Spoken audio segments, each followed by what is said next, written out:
नमस्कार, देश की बात में हाजिर हैं। उत्तर प्रदेश के तमाम इलाकों में प्राथमिक स्वास्थ्य केंद्र के स्टाफ को कोरोना ड्यूटी में भेज देने से जो प्राइमरी हेल्थ सेंटर्स में ताला एक तरह से लग गया है। कोरोना में ओपीडी पहले से ही बंद थी, अब इमरजेंसी वाले मरीजों का इलाज भी बंद हो गया है। ऐसे में लोगों को इलाज के लिए दूर दूर भटकना पड़ रहा है। हमारे सहयोगी कमाल खान उन्नाव के गांव से वहां की स्वास्थ्य सुविधाओं का हाल बता रहे हैं, जहां जो पीएचसी यानी प्राइमरी हेल्थ सेंटर में ताला लगा है और तमाम लोगों की कोरोना जैसे लक्षणों से मौत हो गई है। उन्नाव के कंजौरा गांव की बंद पीएचसी पे हमें रावेंद्र आते दिखे। उन्हें जुकाम बुखार है, डर रहे हैं कि कहीं कोरोना ना हो, लेकिन पीएचसी का बंद ताला देख मायूस हुए। हमको 2-1 दिन से बुखार आ रहा है, खांसी आती है, तो वही दवा लेने आए थे। लेकिन यहाँ कोई है ही नहीं, ताला बंद है, महीनों से नहीं आ रहे हैं। तो आज सोचा कि हो सकता है आ गए हों, क्योंकि इससे पहले शिकायतें की जा चुकी हैं, लेकिन यहाँ कोई आया नहीं। पीएचसी तो पीएचसी, इस गांव में मातृ एवं शिशु कल्याण केंद्र तो कभी खुलता ही नहीं। यहाँ हर तरफ झाड़ झंखाड़ उगे हैं। एक कमरे में झाड़ झंखाड़ भरा हुआ है, दूसरे कमरे के अंदर स्ट्रेचर पे बिल्ली आराम कर रही है। इस गांव में मातृ एवं शिशु कल्याण केंद्र की दीवार पे तस्वीर में तो एक गर्भवती महिला की सेवा हो रही है और लिखा भी हुआ है प्रसव पूर्व देखभाल एवं प्रसव सेवाएं। लेकिन गांव के लोगों का कहना है कि शायद जब से बना है कुछ दिनों के लिए ही ये खुला था, बाकी हमेशा बंद रहता है। यहाँ दीवार पे एक सूचना पेंट की गई है कि अगर इस केंद्र का कोई कर्मचारी घूस मांगे तो टोल फ्री नंबर पे बताएं। यहाँ लिखा है कि घूस मांगने पे उसकी शिकायत करें, तो ऐसी कोई समस्या तो नहीं है? समस्या साहब यहाँ कोई आता ही नहीं है। क्या घूस जो है ताला और दीवार मांगेगी, ये कोई आता ही नहीं है। गांव में भाईलाल के घर उनका परिवार सूप बना रहा है। भाईलाल भी सूप बनाते थे, बीमार हुए, कई जगह इलाज के लिए गए, लेकिन गुजर गए। गरीबी ने ठीक से शोक भी मनाने न दिया। रोजी रोटी कमाना मजबूरी है। 2 डॉक्टरों की दवाई यहाँ करवाया पावा में, वहाँ से कोई फायदा नहीं हुआ। फिर एक डॉक्टर बरबटपुर के पास किन्ना है, वहाँ करवाया, वहाँ भी कोई फायदा नहीं हुआ। उसके बाद वो गुजर गए। कमल दादी के बहुत दुलारे थे। बताते हैं कि दादी के मन्नत मांगने से वो पैदा हुए थे। कहते हैं कि उन्हें अफसोस रहेगा कि जिस दादी ने इतना प्यार किया, जब वो बीमार हुई तो उसे बचा न सके। दादी को हमारे बुखार था और 3-4 डॉक्टरों को दिखाया गया था। गांव के अस्पताल हमारा बंद था, इसलिए बाहर से हम लोग दवा ला रहे थे। हाँ। और बची नहीं? नहीं बची नहीं। कोरोना का टेस्ट हुआ था? कोरोना का टेस्ट नहीं हुआ था। गांव के प्रधान कहते हैं कि आसपास की 9 ग्राम सभाओं की करीब 20,000 की आबादी इस पीएचसी पे निर्भर है। गांव में एक महीने में 20 लोगों की मौत हो गई है, लेकिन पीएचसी नहीं खुली। ताला बंद है तो लोग झोला छाप डॉक्टर से दवा करा लेते हैं। अगर आराम नहीं मिला, बहुत दिक्कत ज़्यादा बढ़ गई, तो फिर प्राइवेट नर्सिंग होम में जाते हैं, उन्नाव या कानपुर या हबीबपुर। भयानक महामारी के एक दौर में जब इस गांव में तमाम मौतें हो रही हैं कोरोना के लक्षणों से, इस तरह से स्वास्थ्य केंद्र का बंद होना ये खतरनाक संकेत है। उन्नाव के कंजौरा गांव में गौरव शर्मा और राजेश गुप्ता के साथ कमाल खान, एनडीटीवी इंडिया। देश का सबसे बड़ा रोजगार योजना मनरेगा पर लॉकडाउन का असर गहराता जा रहा है। उत्तर प्रदेश के सोनभद्र जिले में गांव वाले मनरेगा के तहत काम रोके जाने से आर्थिक संकट झेल रहे हैं। इस मुश्किल घड़ी में मनरेगा जीने का एक अहम सहारा हो सकता था। देखिए सोनभद्र जिले के केवाल गांव से ग्राउंड रिपोर्ट।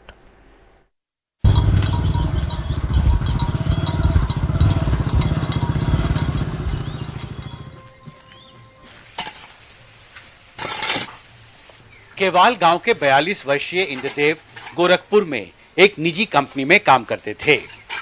लॉकडाउन में जब काम छूटा तो वापस अपने गांव लौटे। मनरेगा से मदद मिली। 50 दिन इस योजना के तहत एक तालाब में काम किया, लेकिन अब ये काम भी बंद है और वो परेशान हैं।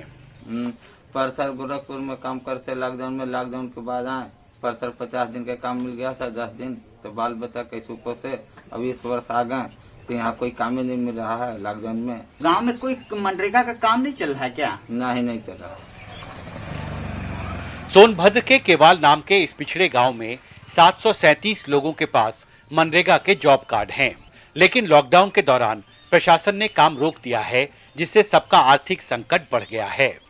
150, 120, 130 प्रतिदिन काम उन्हें 28 अप्रैल से पहले दिया जा रहा है। लॉकडाउन है, इस परिस्थिति में हम लोग का कोई सिक्योरिटी नहीं है। इस बार लॉकडाउन में मतलब मनरेगा का कोई काम चल नहीं रहा है। अभी फिलहाल नहीं चल रहा है कोई। बाहरी मजदूर जो प्रवासी मजदूर आए हैं वो भी सब ऐसे पड़े हुए हैं, कोई काम और रोजगार नहीं है। अगर मनरेगा का काम शुरू कर देती सरकार तो लोगों को रोजगार भी मिल जाता, आर्थिक तंगी से लोग बच जाते। वैसे लॉकडाउन के दौरान मनरेगा के तहत काम बंद ही नहीं, कई लोगों का पिछले कई महीनों का भुगतान भी बाकी है। केवाल गांव की ही 30 वर्षीय उर्मिला ने पति के साथ जनवरी-फरवरी में मनरेगा के तहत गांव में बावली की खुदाई के दौरान 40 दिन काम किया, लेकिन पेमेंट अभी तक नहीं मिला है। नरेगा में काम किए हैं, पैसा नहीं मिला है और मेट मुंशी कहते हैं कि पैसा जाओ खाता में चेक करवाइए, खाता में जा रहे हैं तो खाता में पैसा नहीं आया है। हम लोग यही में परेशान है।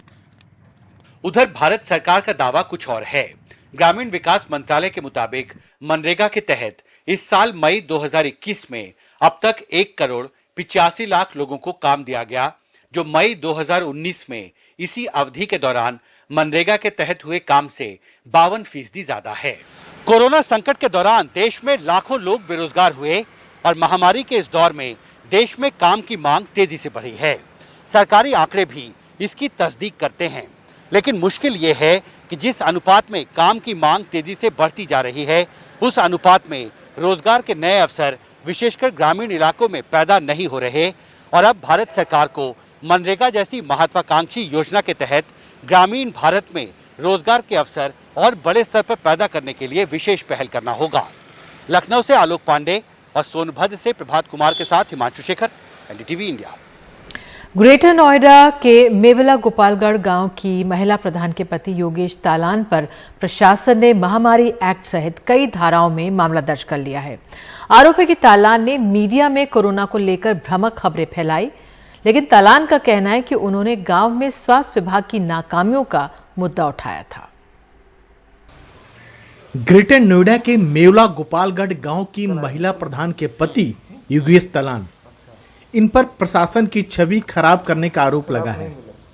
अफवाह फैलाकर गांव वालों को गुमराह करने का भी, क्योंकि इन्होंने बताया कि इनके गांव में कोरोना की जांच के इंतजाम नहीं है। बस स्वास्थ्य विभाग की शिकायत पर पुलिस ने मामला दर्ज कर लिया। प्रशासन जो है ना भ्रामक खबरें खुद फैला रहा है और दूसरे लोगों को जो सही बात कर रहे हैं उनके खिलाफ मुकदमा दर्ज करके उनको दमन करने की बात कर रहा है। कोरोना के लक्षण वाले मरीज मिले हैं, सिर्फ लक्षण ही नहीं, उस दिन अभी इन्होंने जब कैंप लगाया आपकी खबर चलाने के बाद में, उसमें से भी कुछ लोग पॉजिटिव आए जिनकी रिपोर्ट कल आई है। आप धूमिल तो कर रहे हैं। 13 तारीख को हमारी टेस्टिंग टीम गई, 56 RT-PCR एंटीजन किया, नील 0 पाया गया। जो भी संसाधन हमारे पे सारा कुछ लगा हुआ है। यहाँ डॉक्टर 24 घंटे काम कर रहे हैं, स्टाफ 24 घंटे काम कर रहे हैं, उसके बावजूद आप एलिगेशन लगाएंगे तो मनोबल तोड़ने वाला जैसा हुआ। रविवार को एनडीटीवी इंडिया ने खबर दिखाई कि हरबीर सिंह सहित गांव के 3 आदमी नीम के पेड़ के नीचे टहनियों में ग्लूकोज का बोतल लटकाए हुए इलाज करा रहे थे। हरबीर सिंह कहते हैं अस्पताल जाना उन्हें खतरनाक लगा। मुझे फुल दिल्ली आराम मिल रहा था, ऑक्सीजन मिल रही थी आराम से, मुझे वही आराम मिला है। अगर हॉस्पिटल में होता था हो सकता है मैं यहाँ नहीं हो पाता, क्योंकि मेरे सामने कई ट्रेजेडी हो चुकी थी नोएडा में, जो हमारे साथ के वापस नहीं आए थे। गांव वाले भी कह रहे हैं कि योगेश तालान की शिकायत के बाद ही स्वास्थ्य विभाग ने गांव पहुंचकर जांच की और दवाएं बांटी। वो गांव के हालात को देखते हुए उन्होंने जब ये कदम उठाया और उनके ये कदम उठाने के साथ साथ ही स्वास्थ्य विभाग की टीम आई, उन्होंने जाँच भी की, दवाई गोली भी करी। नहीं, मामला तो सही उठाया उन्होंने। जब लोगों को परेशानी है तो मामला सही उठाया उन्होंने, क्योंकि परेशानी तो थी। 4-5 मरीज तो उस टाइम पे थे ही, 2-3 गुजरे भी, जैसा भी हुआ, लेकिन मामला तो सही उठाया उन्होंने, क्योंकि ये वायरस का रोग है, ये तो फैलेगा ही। शिकायत के बाद नहीं आया प्रशासन, जब शिकायत हुई है उसी के बाद प्रशासन आया, पहले कोई प्रशासन नहीं आया यहाँ पर। लेकिन सरकार की निगाह में योगेश तालान अब आरोपी हैं। सुप्रीम कोर्ट तक कह चुका है कि अगर कोई बीमारी या किसी कमी की सूचना देता है तो उस पर कार्रवाई अदालत की अवमानना मानी जाएगी। लेकिन जिस तरह से ये केस दर्ज हुआ है उससे संदेह लगता है कि सरकार कार्रवाई करना नहीं बल्कि उसे छुपाना चाहती है। ग्रेटर नोएडा के मेला गोपालगढ़ गांव से कैमरामैन सचिन के साथ राजीव रंजन, एनडीटीवी इंडिया। और देश की बात में आगे, क्या महाराष्ट्र में ब्लैक फंगस के मामले के पीछे दूषित ऑक्सीजन और डिस्टिल्ड पानी के बजाय नल के पानी का प्रयोग हो सकता है कारण?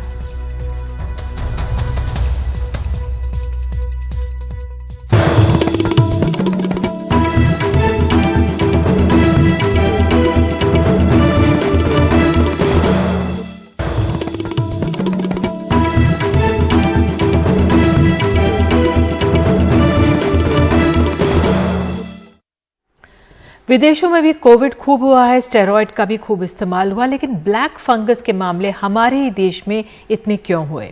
इससे महाराष्ट्र में 90 मौतें हुई हैं।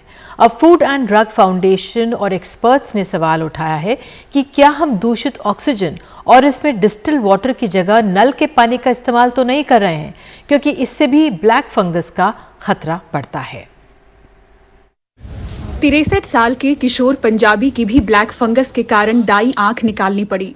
शुगर मरीज हैं और कोविड से ठीक होने के 10 दिन के बाद घातक म्यूकोरमाइकोसिस का शिकार हुए। 2 महीने बाद एक आंख गंवाकर ठीक हो पाए हैं। विजन कंप्लीट लॉस है वो बाजू का, और आंख के अंदर फंगस है, ये हमने एमआरआई पे भी कंफर्म किया, और फिर आंख निकालने का और वो बाजू का साइनस का पूरा ऑपरेशन करने का डिसीजन लिया। महाराष्ट्र में म्यूकोरमाइकोसिस यानी कि ब्लैक फंगस से 90 मौतें हुई हैं। 1500 से ज्यादा मरीज राज्य में हैं। अब All India Food and Drug Licence Holder Foundation ने सवाल उठाया है कि कहीं इस फंगस के अचानक फैलाव के पीछे एक बड़ा कारण दूषित ऑक्सीजन या इसमें इस्तेमाल होने वाला पानी तो नहीं। उसने फूड एंड ड्रग एडमिनिस्ट्रेशन को ये खत लिखा है, जिसमें आशंका जताई है कि ऑक्सीजन की किल्लत के समय जब उद्योगों के लिए ऑक्सीजन बनाने वालों ने मेडिकल ऑक्सीजन बनाया तो नियमों पर अमल हुआ या नहीं, और इसकी पड़ताल हुई या नहीं। घरों में दी जा रही ऑक्सीजन भी क्या डिस्टिल्ड वाटर के साथ है? क्योंकि शॉर्टेज थी और उसके वजह से इंडस्ट्रियल और काफ़ी ज़्यादा जो है स्टील प्लांट्स ने भी सप्लाई की है मेडिकल ऑक्सीजन, तो कहीं ना कहीं मुझे ऐसा लगता है कि कहीं गुणवत्ता कहीं ना कहीं इसकी हैम्पर हुई है, और इसमें कंटामिनेशन के चांसेस भी हो सकते हैं, जो कि जांच का एक विषय है और विभाग को जांच करना चाहिए, जिससे कि ये मालूम हो सके कि कहीं ना कहीं क्या ये कंटामिनेशन की वजह से तो ये तकलीफ सामने नहीं आ रही है। मेडिकल एक्सपर्ट्स भी सवाल उठा रहे हैं। पश्चिमी देशों में जहाँ पे काफ़ी कोविड था, वहाँ म्यूकोरमाइकोसिस ज़्यादा दिखाई नहीं दिया। इसके कारण काफ़ी है। एक तो भारत में हम इंडस्ट्रियल ऑक्सीजन इस्तेमाल कर रहे हैं, जो शायद प्यूरिफिकेशन इतना एडिक्वेट नहीं है। दूसरा, जो ऑक्सीजन देते हैं ये यूनिफाइड ऑक्सीजन देते हैं, जो बॉटल के अंदर हम पानी रख के उसके थ्रू देते हैं। शायद ऐसा भी हो कि हम टैप वाटर इस्तेमाल कर रहे हैं और बॉटल्स ठीक तरह से स्टेराइल नहीं हो रहे हैं, इसके कारण भी ये म्यूकोरमाइकोसिस हो रहा है। इंडिया में, महाराष्ट्र में ये अलग स्ट्रेन है, वो स्ट्रेन के वजह से भी एक फैक्टर बढ़ गया है कि वो म्यूकोरमाइकोसिस को बढ़ावा दे रहे हैं। अभी रहा सवाल ऑक्सीजन का, डिस्टिल वाटर का, ये भी फैक्टर है कि जिसमें ये फंगस बढ़ता है। ये फंगस हवा, नमी वाली जगह, मिट्टी, सीलन भरे कमरों आदि में पाया जाता है। स्वस्थ लोगों को फिक्र करने की जरूरत नहीं, लेकिन जिनकी इम्यूनिटी कमजोर है उन्हें ब्लैक फंगस का खतरा है। दूषित ऑक्सीजन, पानी, आग में घी डालने का काम कर सकते हैं। मुंबई से पूजा भारद्वाज, एनडीटीवी इंडिया। और देश की बात में खबर अब कर्नाटक से। कर्नाटक में लॉकडाउन लगे हुए 20 दिन से भी ज्यादा हो गए। इसके बावजूद कोरोना संक्रमण के मामले कम नहीं हो रहे। सिर्फ बेंगलुरु में ही 3 लाख से ज्यादा एक्टिव मरीज हैं। ऐसे में वेंटिलेटर, आईसीयू और ऑक्सीजन सभी की कमी देखने को मिल रही है। अब राज्य परिवहन निगम के साथ मिलकर सरकार ने 5 बेड वाला आईसीयू ऑन व्हील्स तैयार किया है, जो जरूरत के अनुसार एक जगह से दूसरी जगह ले जाया जा सके।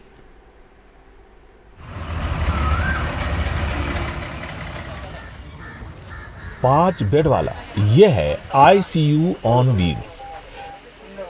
सभी बेड्स के बगल में वेंटिलेटर लगाने की भी सुविधा है, इमरजेंसी मेडिसिन के साथ साथ। 85 से 90 ऑक्सीजन लेवल वाले मरीजों के साथ साथ उन मरीजों को मदद यहाँ मिलेगी जिन्हें कम ऑक्सीजन की जरूरत है और उन्हें अस्पताल की जरूरत नहीं है।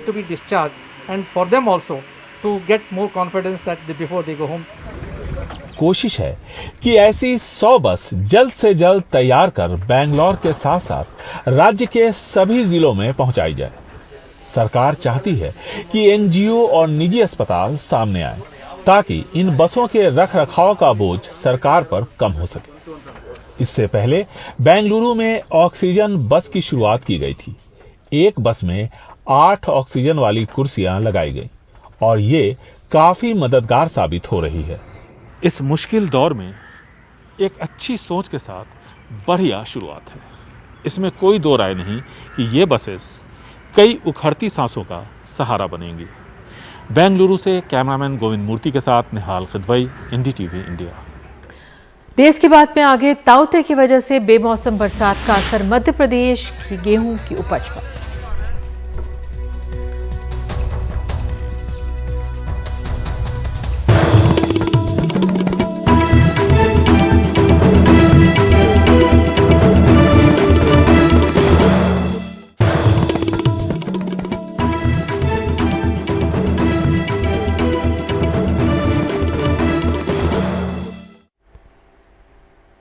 मध्य प्रदेश में ताउते की वजह से बेमौसम बरसात ने खरीदी केंद्रों में खड़े करोड़ों रुपए की गेहूं को लगभग बर्बाद सा कर दिया है।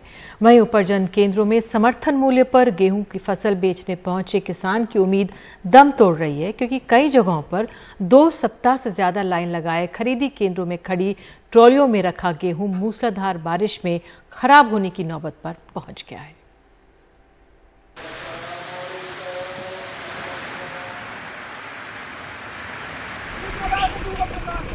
ताउते से विंध्य के किसान परेशान हो गए हैं। सतना जिले से ज्ञान शुक्ला बता रहे हैं कि खरीदी केंद्रों में इस कदर पानी भरा है कि गेहूं सड़ने की वजह से बदबू आने लगी है।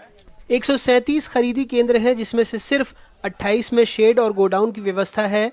बाकी खरीदी केंद्र खुले में हैं। कुछ में तो किसान पंप लगाकर पानी निकाल रहे हैं। पूरे चारों तरफ भर गया है, अनाज मेरा पूरा सड़ गया है। अब इसकी क्या व्यवस्था है? तो क्या किया जाए बताइए। पानी मोटर लगा के मैं पानी बाहर फेंक रहा हूँ जी। अब क्या किया जाए? शासन द्वारा कोई व्यवस्था? शासन द्वारा कोई व्यवस्था नहीं। यहाँ किसान अपनी अपनी व्यवस्था करे। भिंड जिले के हर ब्लॉक में किसानों का उपार्जन खरीदी केंद्रों में चल रहा है। हर खरीदी केंद्र पर हजारों क्विंटल गेहूं की फसल लेकर किसान खड़े हैं। दिलीप बता रहे हैं कि जिले भर के 58 खरीदी केंद्रों पर करीब 60,000 क्विंटल गेहूं की फसल तौल कर रखी है। कई किसान खरीदी का एसएमएस मिलने के बाद 5 दिन से तुलाई का इंतजार कर रहे थे। हम 4 तारीख घूम रहे हैं, लेकिन हमारा अभी तक माल नहीं तुला है। क्या अपने गेहूँ कहाँ पे ले जा रहे हो? घर ले जा रहे हैं। किस कारण से? अरे जब भेज रहा है जगह तुल रहा है। क्या दिन आएगा यहाँ पे तुम्हें? 8 दिन।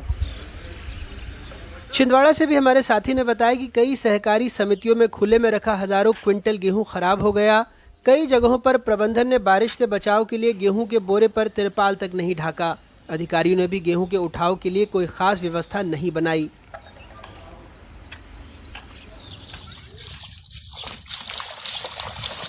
कटनी से आरबी गुप्ता ने बताया कि लापरवाही से किसानों का गेहूं बारिश की भेंट चढ़ गया है। जिले में कुल 88 खरीदी केंद्र हैं, जिसमें अब तक 1,89,232 मीट्रिक टन खरीदी की जा चुकी है। प्रशासन ने सभी खरीदी केंद्र प्रभारियों को बारिश से बचाव के लिए आवश्यक रख रखाव करने के निर्देश दिए थे। बावजूद इसके गेहूं को बारिश से नहीं बचाया जा सका। यहाँ जो बारदाना होता है ना, जिसमें माल भर जाता है, उसकी समस्या रही है। आते तो रहे हैं, लेकिन हम लोगों किसानों को नहीं मिल पाए। व्यापारियों को पहले मिलते हैं, क्योंकि उनसे शेयर ज़्यादा मिलता है। इसके कारण हम लोगों का माल जो है तो पड़ा रहेगा। बैतूल में आठनेर के लगभग 35 किसानों का 1500 क्विंटल गेहूं 2 दिनों में हुई बारिश से पूरी तरह भीग गया है। अकील बता रहे हैं कि पहले से खरीदा 2000 क्विंटल गेहूं भी खुले में रखा होने की वजह से भीग गया। किसानों का कहना है उनको एसएमएस 12 दिन पहले आ गए, लेकिन समिति प्रबंधक ने गेहूं नहीं खरीदा। नाराज किसानों ने आठनेर मुल्ताई सड़क मार्ग पर चक्का जाम कर दिया।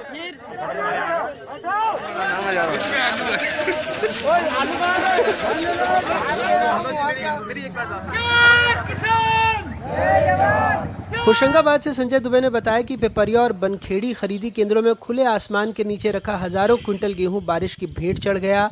आरोप है कि गलत मैपिंग के चलते खरीदी केंद्रों से गेहूं का भंडारण लगभग 20 किलोमीटर दूर के गोदामों में किया गया, जिसके चलते ट्रांसपोर्टेशन में भी समय लगा। नरसिंहपुर से विनय ने बताया कि सुहावन और तुमड़ा जैसे खरीदी केंद्रों में हजारों क्विंटल गेहूं बारिश में भीग गया। जिले में 60,000 हेक्टेयर में लगी मूंग पर भी खतरा है। पे आप देख सकते हैं ये कुंबड़ा गेहूं तुलाई केंद्र, आप देखो सब चारों तरफ पानी पानी है, किसान बहुत परेशान है। 4 दिन हो गए। किस कारण तुलाई नहीं हुई यहाँ पर? कुछ नहीं, बारदाना नहीं मिला। बारदाना, इस कारण से आपकी पूरी ये गेहूं की फसल बर्बाद हो गई। इतना ही तो पैदा भाई। तो गीला भी हो गया है, वो सड़ा नहीं है बल्कि सुखा के उसको भी हम ठीक कर देंगे। और इस प्रकार लाखों टन गेहूं को हमने बचाया है। मध्य प्रदेश में बनाए गए 5,171 उपार्जन केंद्रों पर अब तक 13,54,457 किसानों से 1 करोड़ मीट्रिक टन से अधिक गेहूं, चना और मसूर की खरीदी की जा चुकी है। रबी उपार्जन में इस बार 35,79,423 किसानों ने अपना पंजीयन कराया। इनमें से गेहूं के लिए 4,657 केंद्र और चना, मसूर और सरसों के लिए 514 केंद्रों पर खरीदी का काम हो रहा है। फसल खरीदी के लिए 32,74,625 किसानों को SMS किए गए हैं। सरकार का कहना है कि 20,151 करोड़ रुपए की खरीदी हुई है, जिसमें से 15,476 करोड़ रुपए का भुगतान भी हो चुका है। 92,64,858 मीट्रिक टन उपज का परिवहन भी किया जा चुका है। बावजूद इसके किसान परेशान हैं। पड़ोसी छत्तीसगढ़ में बारिश से धान का किसान परेशान है। बालोद जिले के डोंडी लोहारा में लगभग 1500 एकड़ में धान तेज बारिश के साथ ओले गिरने से झड़ने लगा। ऐसे में किसान मवेशियों को चराने को मजबूर हैं। किसानों की माने तो राजस्व विभाग के पटवारी नुकसान का गलत आकलन कर रहे हैं। मेरा धान पूरा बर्बाद हो गए, लगा बोड़ी निकाले रहे हूँ, खातू का इतना बहुत पैसा धस गए, थोड़ा काम में छूटना है, ये परेशानी हो गई। 3 एकड़ खेत है मोर, पूरा फसल नुकसान हो गए। बेमौसम बारिश हुई है और कुछ गांव में ओलावृष्टि की भी खबरें आई थी, तो हमने जितने भी रेवेन्यू अमला है, पटवारी RI, उनको सर्वे करने के निर्देश दिए हैं और सर्वे के आधार पर RBC 6/4 में जो प्रोविज़न है उसके मुताबिक वो अनुदान दिया जाएगा। और जहाँ जहाँ भी चाहे वो पशु हानि हो या मकान क्षति हो या फसल की क्षति हो, उसका एक क्राइटेरिया रहता है, उसके अकॉर्डिंगली उनको मदद की जाएगी। कोरोना महामारी ने किसानों की कमर वैसे ही तोड़ दी है, ऊपर से बेमौसम बरसात और खेती में बढ़ती लागत से वो परेशान हो चुका है, उसकी कमर टूट सी गई है। ज़रूरी हो जाता है कि सरकार ज़मीन पर उतरकर उसकी मदद करे, बजाय इसके कि सिर्फ कोरे भाषण देती रहे। बालोद से जयप्रकाश, मध्य प्रदेश में अपने ब्यूरो सहयोगी और भोपाल से कैमरा पर्सन रिजवान खान के साथ अनुराग द्वारी, NDTV इंडिया। और देश की बात में आगे, क्या बॉम्बे हाई के पास जो जहाज तूफान की वजह से समंदर में डूब गया, क्या यह हादसा होने से बचाया जा सकता था?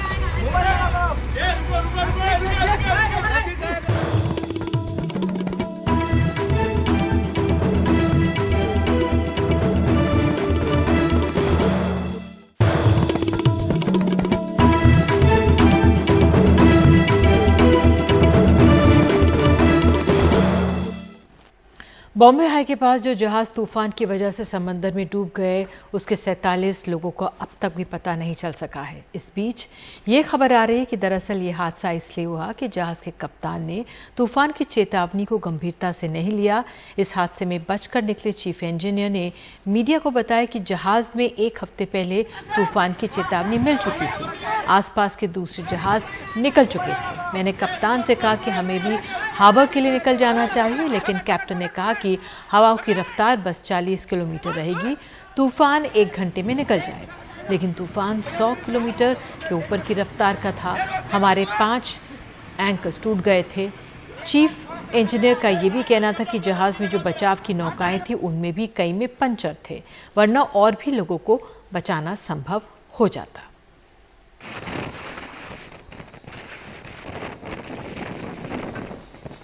अच्छा, कैप्टन ने पहले से अबंडन कर दिया वेसल को? वो प्रमोद से बात किया था, उसका भी हम लोग पहले बोला था। नहीं, प्रमोद ने आपको क्यों नहीं बोला वेसल पुल आउट करके मुंबई लेके आओ जब साइक्लोन हो रहा है तभी?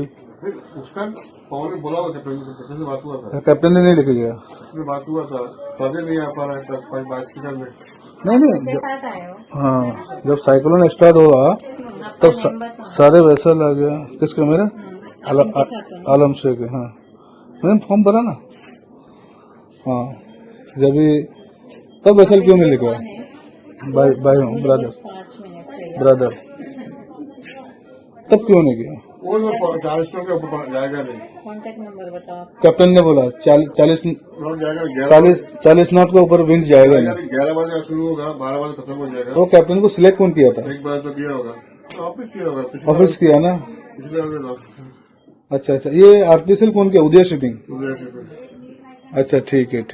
तो ये कैप्टन का वजह से ही पूरा सारे कुछ हो गया, सब गड़बड़ हुआ।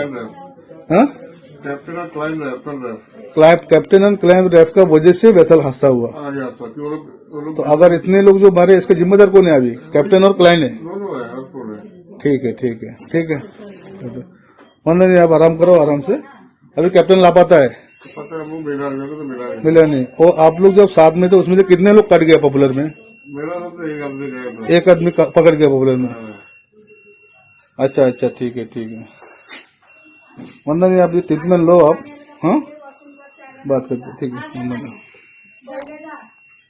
और हमारे साथ हमारे सहयोगी सुनील सिंह मौजूद हैं। सुनील, वाकई में जब से आपने बाइट भेजी और ये सवाल तब से उठ रहा है जिस दिन ताउते आया था परसों की, क्यों जब पहले से वार्निंग दी जा रही थी, क्यों ये जो जहाज थे ये लोगों को बंदरगाह क्यों नहीं लेकर आया गया? क्या अब जानकारी मिल रही है? सरकार, प्रशासन सब क्या कह रहे हैं?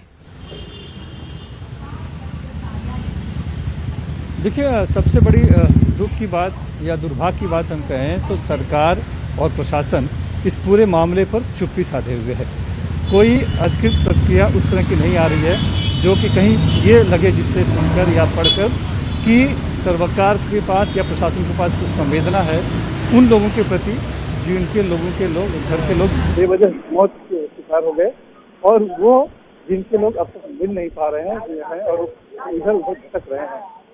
लेकिन ऐसा कुछ नहीं हुआ।